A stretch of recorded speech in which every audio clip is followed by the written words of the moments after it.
दोस्तों, चाइना में human मेटानिमो virus से पीड़ित व्यक्तियों की तादाद काफ़ी बढ़ी दिखाई जा रही है और वीडियो में दिखाए जा रहे हैं कि वहाँ के अस्पताल भरे पड़े हैं मरीजों से। तो क्या भारत में हमें डरने की ज़रूरत है? और क्या हमें उसी तरह से डर जाना चाहिए जैसे कोविड में आपदा आ गई थी? तो हम इस पे आज बात करते हैं।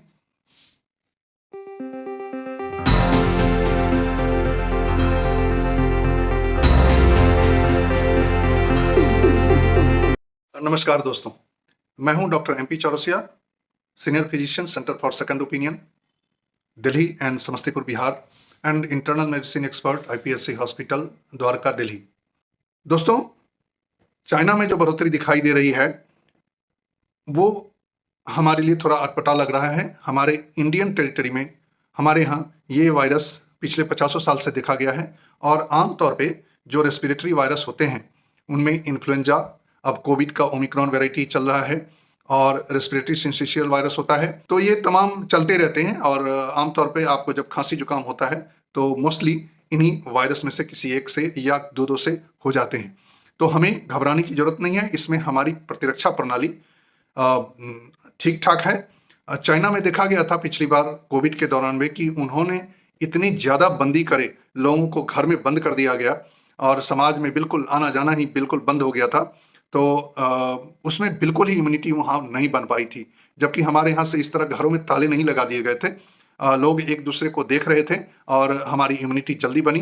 टीकाकरण भी बाद में हुआ, बट हमारी इम्यूनिटी बनती है। इसमें कोई भी वायरल डिजीज है तो इसमें इम्यूनिटी हमारी बॉडी डेवलप कर लेती है, एंटीबॉडी बना लेती है और हमें इससे बचाती है।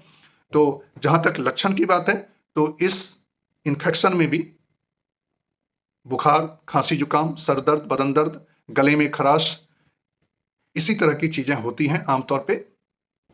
किन्हीं किन्हीं को जिनकी प्रतिरक्षा प्रणाली यानी इम्यून सिस्टम काफी कमजोर हो, जैसे कि कैंसर के मरीज, HIV के पेशेंट, हेपेटाइटिस के पेशेंट, हार्ट डिजीज, या जिनको पुराना अस्थमा या लंग डिजीज चल रहा है, उस तरह के लोगों के लिए थोड़ी सी ज़्यादा दिक्कत होती है।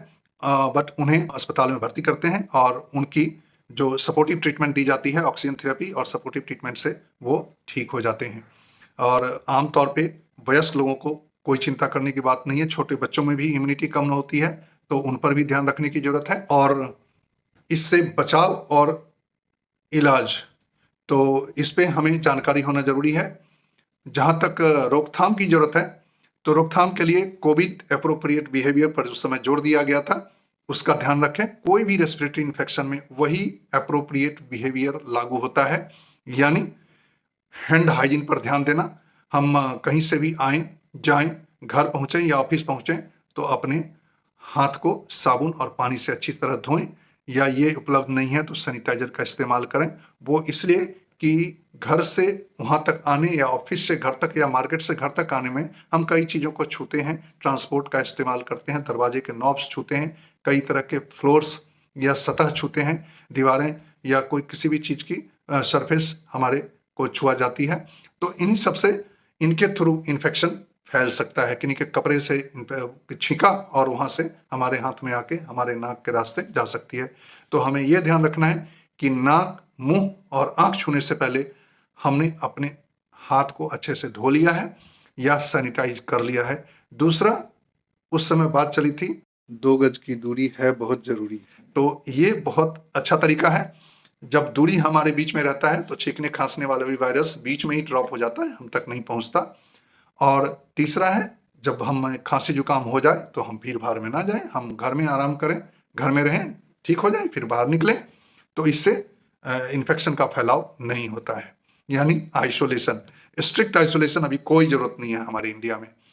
तो हमारे यहाँ इम्यूनिटी अच्छी है, हम लोग मिलते रहते हैं एक दूसरे से और खांसी छींक तो चलती रहती है। इसमें हमारा इम्यूनिटी सिस्टम बनता रहता है, एंटीबॉडी बनता रहता है। तो ये तो हुआ रोकथाम की जानकारी। जहां तक इलाज की बात है तो यदि किन्हीं को बुखार हो जाए, सर दर्द, बदन दर्द हो तो पैरासीटामोल की गोली खाएं, दिन में 2 बार 3 बार जितनी बार जरूरत हो। यदि पैरासीटामोल से बुखार नहीं जाता तो आइबुप्रोफेन या मेफिनामिक एसिड लिया जा सकता है। हाँ, पैरासीटामोल खाली पेट में भी ले सकते हैं, लेकिन मेफिनामिक एसिड या आइबुप्रोफेन लेने से पहले कुछ खा लेना बहुत ज़रूरत है, क्योंकि उससे गैस्ट्राइटिस होने का डर रहता है। और दूसरा, कुछ एंटी एलर्जिक दवाई ली जा सकती हैं। पानी खूब पिएं, हाइड्रेशन होता है अच्छा, तो आपकी इम्यूनिटी सिस्टम बहुत अच्छे से काम करती है। और अपने को आराम दें, रेस्ट में रहें यदि ये इन्फेक्शन हो जाता है तो। और इसके लिए कोई एंटीवायरल है नहीं। आमतौर पे वायरल डिजीज के एंटीवायरल बहुत कम होते हैं, तो इसके लिए कोई नहीं है। सपोर्टिव ट्रीटमेंट काफ़ी है और 5 से 7 दिनों में ये इन्फेक्शन खत्म हो जाता है, तो इसलिए डरने की कोई ज़रूरत नहीं है। हाँ, बुजुर्गों और बच्चों पर ध्यान रखना ज़रूरी है।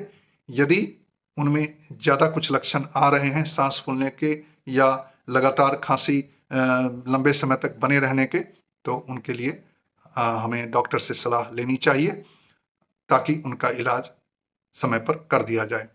तो दोस्तों, रखें अपना ध्यान और किसी तरह से डरने की जरूरत नहीं है। हम स्वास्थ्य की जानकारी के साथ फिर उपस्थित होंगे। तब तक के लिए स्टे हेल्दी, स्टे फिट। नमस्कार।